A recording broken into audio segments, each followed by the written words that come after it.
You ever feel a moment freeze? Like the air suddenly thickens and your soul steps outside your body just to watch you screw up everything? Yeah, mine happened in an elevator. With her. My name's Luke. I'm 27 now. Grew up in Indiana, but I've been living in Chicago since I landed that marketing job everyone said would change my life. And it did, just not in the way anyone expected.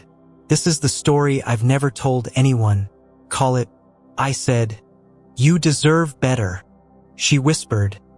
Then be it. It started in October. Fall in Chicago hits different.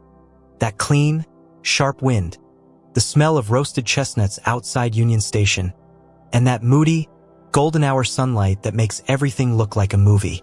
I was working late at Keller and Brandt, this sleek, overachieving PR firm downtown.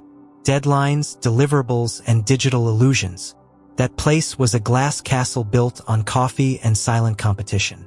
That's where I met Aria James, creative strategist, 26, ambitious but soulful, quiet but fire-eyed. The kind of woman who didn't demand attention. She just held it, like gravity. We barely spoke the first few weeks. Quick nods in meetings, shared glances across conference tables, maybe a dry joke about the espresso machine being possessed. But then came that Thursday night. I'd stayed late finishing up the Claiborne pitch deck. Aria had too. Everyone else was gone. Just her and me. 2 laptops, 1 Spotify lo-fi playlist, and the hum of fluorescent lights that made the whole floor feel lonely. At around 9:40 p.m., the building announced its usual security lockdown in 20 minutes. We laughed, packed up, took the elevator down. Then it stopped. Between the 15th and 14th floor. Dead halt. Lights dimmed.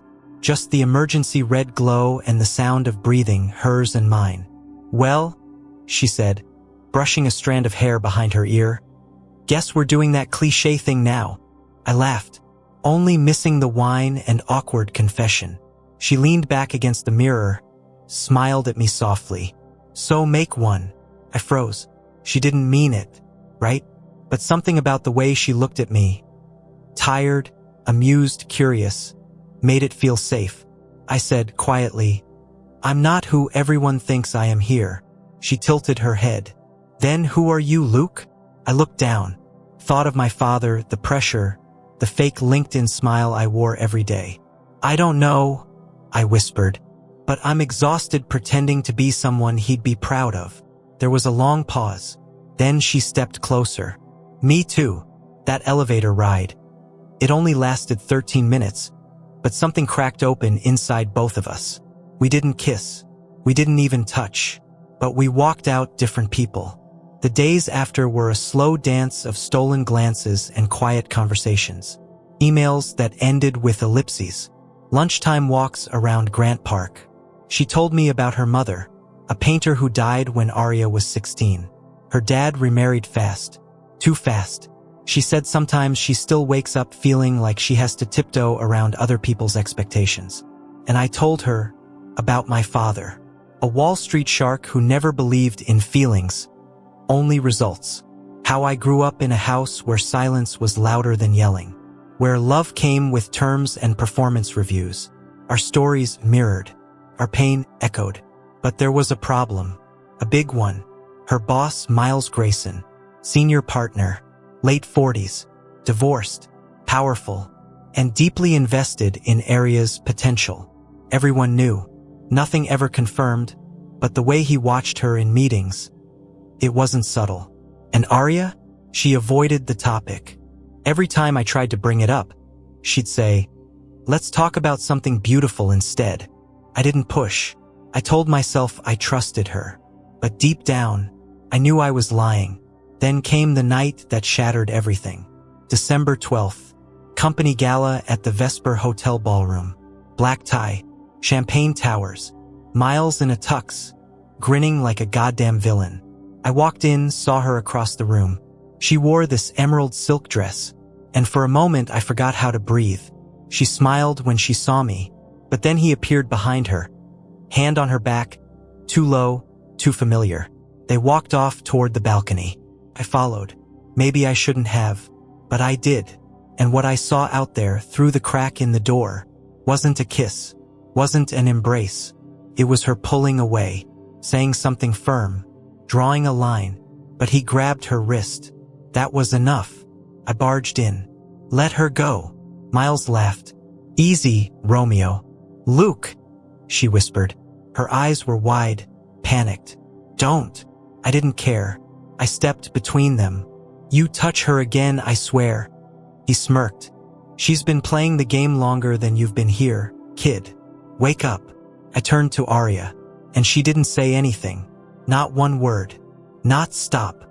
Not he's lying. Not even thank you. Just silence. My hands trembled. I whispered, I thought you were different. She looked at me and said nothing, so I walked away. The elevator doors at the Vesper Hotel felt too familiar that night.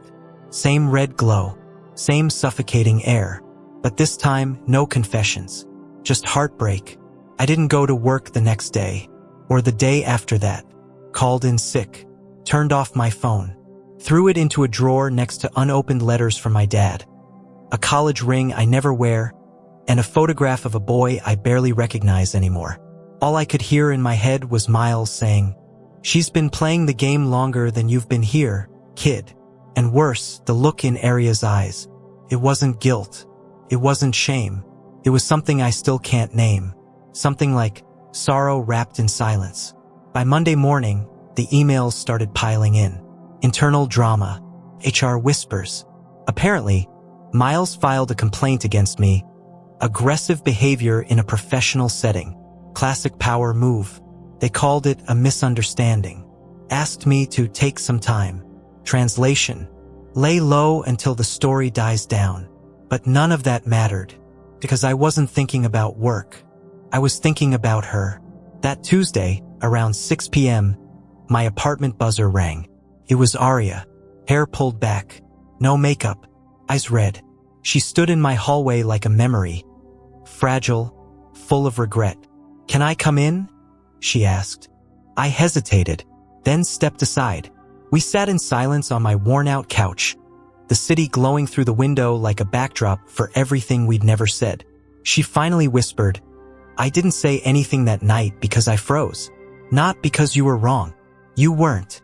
I looked at her, tried to hold on to my anger, but it slipped through my fingers like sand. She continued, voice shaking, Miles, he's been making things uncomfortable for months. I thought if I ignored it, if I kept my head down, he'd move on. But that night, he crossed a line. And you were there. And suddenly I felt ashamed. Of what? I asked. She stared at her hands. Of needing someone to save me. I let out a breath I didn't know I'd been holding. You don't need saving, Arya. You need to be heard. Her eyes welled. You were the only one who saw me. Really saw me. A long pause. She looked up. I'm leaving Keller and Brandt. What? I blinked. Where will you go? I don't know. But I can't stay there. Not after everything. I nodded slowly. I've been thinking of leaving too. She smiled faintly. So let's jump together. And for a brief second, we did. We both resigned that week. The fallout was brutal. Miles got a slap on the wrist. Sensitivity training. Corporate speak for bury it and move on. But we were free. We spent weeks relearning how to breathe. Days at coffee shops, co-working spaces, late-night brainstorming sessions about starting something of our own. An agency built on truth and empathy. We called it Third Voice, because in every story, there's what you say, what they hear, and the truth in between. Felt like the beginning of something real. And for a while it was, we laughed, we built, we loved. But the past? It doesn't knock. It sinks in quietly, like rain through cracked windows. It started with phone calls from my father. At first, I ignored them. Then the texts came. Saw your name in the trades. Boutique firm? Really? You walked away from real money to play house with a coworker? You're throwing away everything I built for you. And finally, a voicemail I'll never forget. I didn't raise you to be ordinary, Luke. If you love her more than your legacy, then I guess you're not my son. I never played it for Arya, but she felt the shift. I became cold, distracted, chasing deals, hustling, pitching, proving myself. And one night, as we were finalizing a contract for our biggest client yet, she said softly, "Luke, you're starting to sound like him." I looked at her, exhausted. "I'm doing this for us." She held my face gently. "No, you're doing this to silence him." That hit too deep. I snapped. "I thought you wanted better. A future. A real business. Not just late-night coffee shop dreams."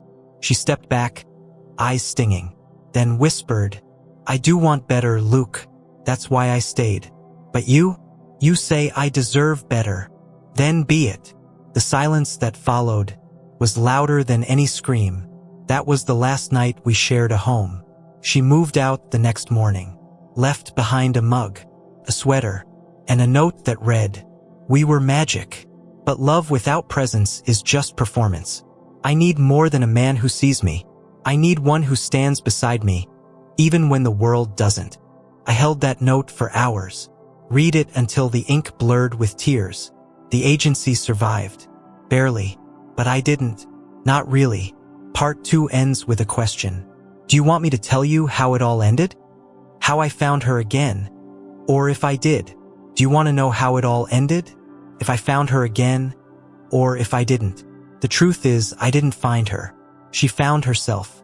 And I had to learn how to live with the silence she left behind. 3 months passed. 3 long, aching months.